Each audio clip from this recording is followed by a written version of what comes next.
Fascinating book. It's really a tremendous read. One vote away, how a single Supreme Court seat can change history. And it's our pleasure to introduce to you right now Senator Ted Cruz. Senator, it's wonderful. You've written a tremendous book here. I'm just really very interested, and I hope a lot of people get it. Well, thank you, Pat. It's good to be with you. Thank you for having me on again.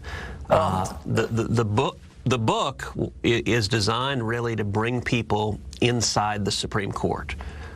Each chapter of the book addresses a different constitutional liberty. And it's from the perspective of a litigator. You know, before I was in the Senate, what I did for a living is argue cases in front of the U.S. Supreme Court. And so each chapter tells war stories to try to bring people behind the scenes. You know, a lot of people know the court's important, but it can be confusing. It's hard to understand what's going on there. This book is designed to make it simple and clear and help folks understand the stakes of the battles they're playing out there from the inside, what's going on with the justices, who the justices are. And what is stunning as you go from chapter to chapter to chapter on free speech, on religious liberty, on the Second Amendment, is on each of our fundamental liberties. Virtually all of the major landmark cases were decided 5-4, that we're just one vote away from losing those precious liberties. You know, you've talked about the fact that when Republicans appoint somebody, that their nominees turn left almost invariably, and the Democrats appoint them, they stay truly to the left. And there's one case that I was in law school at Yale, and they decided, called Griswold versus Connecticut, which is the most absurd nonsense about emanations and all. You mentioned all that, and there's nothing in the Constitution about condoms. I mean, it just isn't there. But you've got to find emanations and penumbras out of the 14th Amendment. How do they do that? Well, Pat, as you know, what you're laying out is the case law that built up to Roe versus Wade. And Roe versus Wade in 1973, I've got an entire chapter in the book on life, and it describes how the Supreme Court fundamentally changed in 1973 when it issued Roe. Prior to 1973, questions of abortion had been decided at the state level. And different states had different laws, and you could debate it. You could debate it in the legislature. You could go and fight to defend the right to life and convince your fellow citizens and have the laws reflect your values. In 1973, the Supreme Court said, the voters, your views don't count. You don't get to speak on it. And, you know, you used a phrase that the lawyers out there will recognize, but most people, it's an odd phrase. You said emanations and penumbras, and it's actually where Roe came from. So the reasoning, they said, okay, the Constitution doesn't speak to abortion at all. But what the court said is, well, certain rights in the Bill of Rights have emanations. Basically, they glow. And those emanations cast penumbras. Now, penumbra is just a fancy 10-penny word for a shadow. And within those penumbras, from the emanations, that's where we find the right to unlimited abortion. I mean, it was fiction writing. It had nothing to do with the Constitution. It was 9 justices who were legislating, and one of the things I talk about in the book is that decision ended up politicizing the court. It's why we have these knockdown, drag-out battles over Robert Bork and Clarence Thomas and Brett Kavanaugh, because the left made a decision, really starting in the 60s, moving into the 70s, that democracy was too hard, that it was too hard to actually convince your fellow voters of your views. It was much easier just to get 5 unelected lawyers in black robes decree a radical outcome for the country. And that started us down a very dangerous path.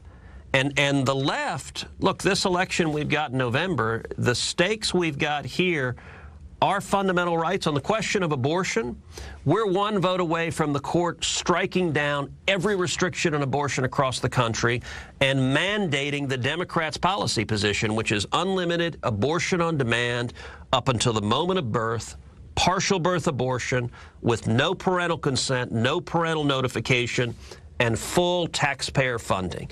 That is radical. That is extreme, and that's what the Democrats want the Supreme Court to do. Well, there was one case coming out of Louisiana where the court struck down a very simple question about having informed consent before an abortion, and they said, no way, you've got an unlimited right to abortion.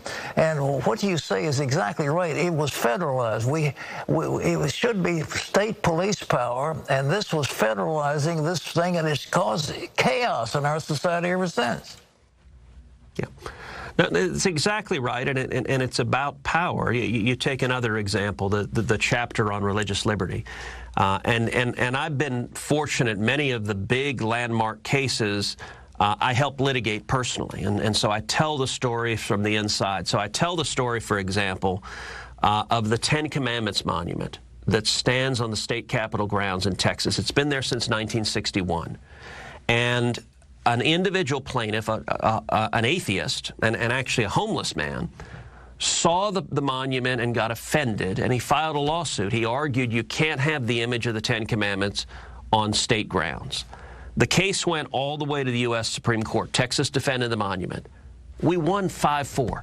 There were 4 justices ready to say, send in the bulldozers and tear down that 60-year-old monument, because of a radical view from the left that God has to be removed from the public square. And I'll tell you something amazing, Pat. Do you know how many times the image of the Ten Commandments appears in the courtroom of the Supreme Court of the United States? How many? It's 43. 43 times.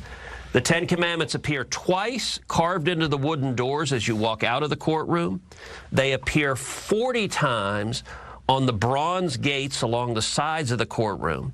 And then up to the left of the justices, carved onto the frieze, there's a frieze of great lawgivers, and there is Moses holding the Ten Commandments, the text still legible in Hebrew, looking down over the shoulders of the justices, and 4 of the justices were willing to say, in effect, bring out the chisels and sandblasters. We can't acknowledge the Ten Commandments anymore. It is a radical, anti-religious view. It's the same view that wants to go after the Little Sisters of the Poor. It's the same view that is going after pastors.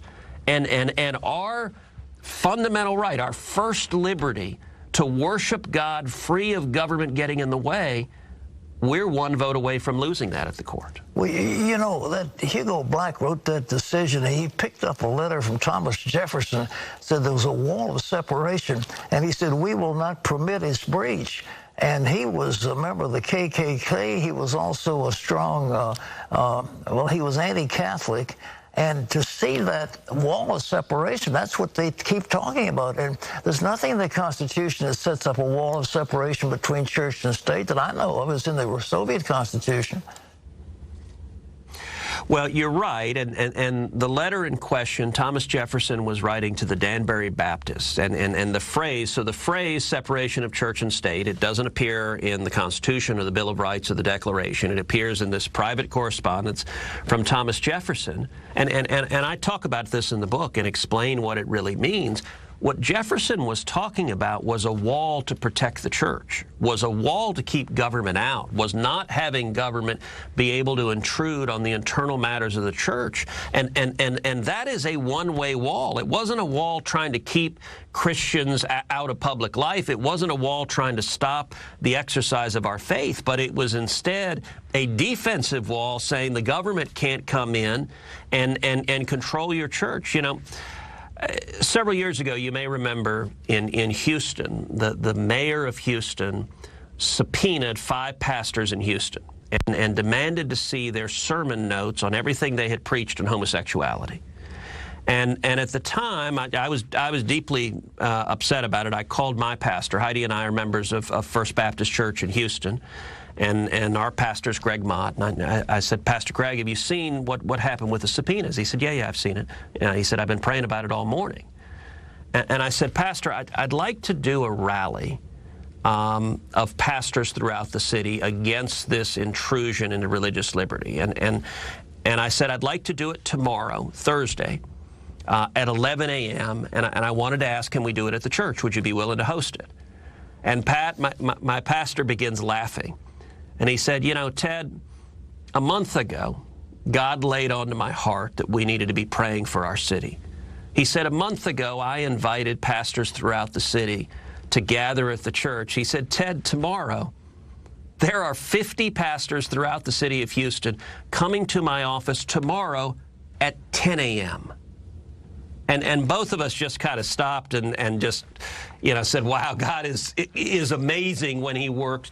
And so the next day, I joined those pastors. We spent an hour on our knees praying for our city from 10 to 11. And then at 11, we went out and did the press conference together. And we stood as one. We said, when you subpoena one pastor, you subpoena every pastor. And Caesar has no jurisdiction over the pulpit.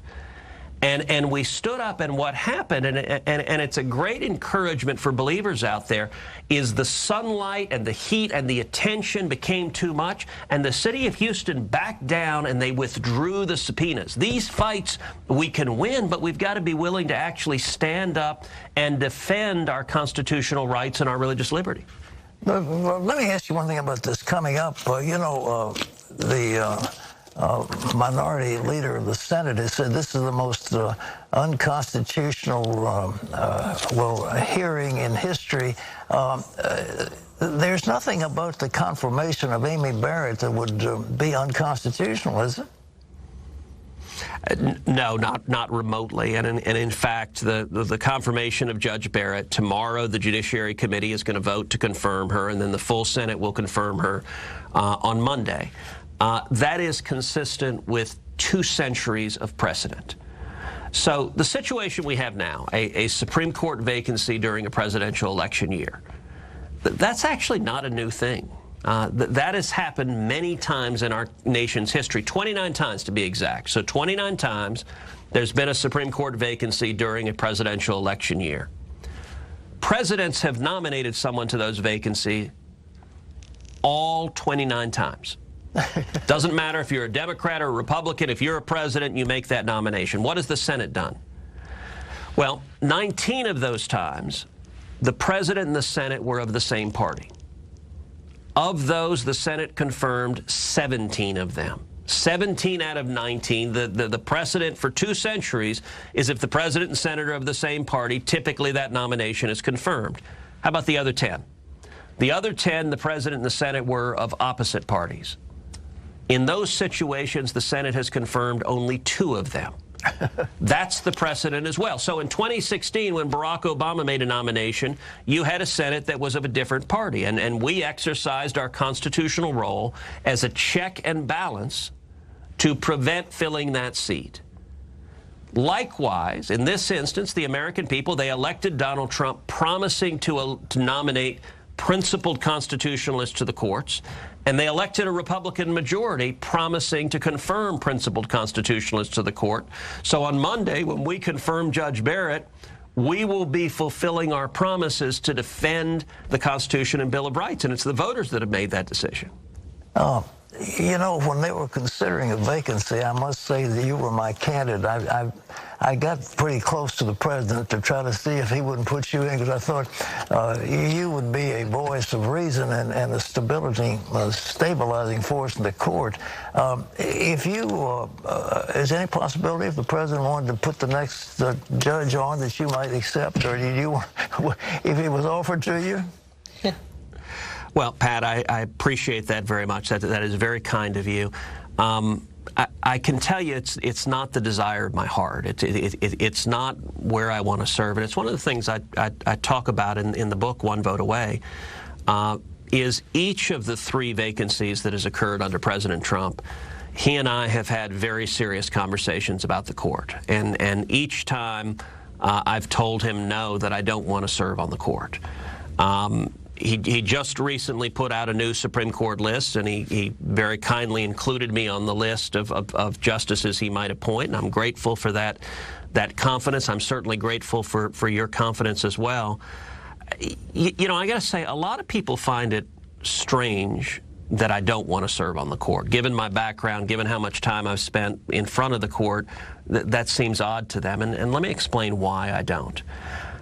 A principled judge stays out of political fights. A principled judge stays out of policy fights. If I were ever a judge, that's what I'd do. I'd stay out of these fights. I don't want to stay out of them. I think there is a desperate need in the political arena. That's great. They tell me we need people to fight for our liberties. We're going to lose our satellite feed with you in just a minute. This is a tremendous book, ladies and gentlemen. I want to tell you, I was just fascinated to read it. It is so well done, and it's called One Vote Away. It's Ted Cruz's book, and I think you can get it wherever books are sold. And I recommend you do it. And Ted, thank you so much for being with us. I hope you can come back. It was wonderful talking to you. God bless you. Thank you. I appreciate it. God bless you too. We need Senator Cruz in the fight. I'm glad he's not going to the bench. I'd love him on the court. I mean, he was my candidate. You know, I really did everything I could, but he doesn't want to do it. So, but that book, it's a tremendous book. I want to recommend it. It really is good. Fantastic. Okay, can't wait to read it.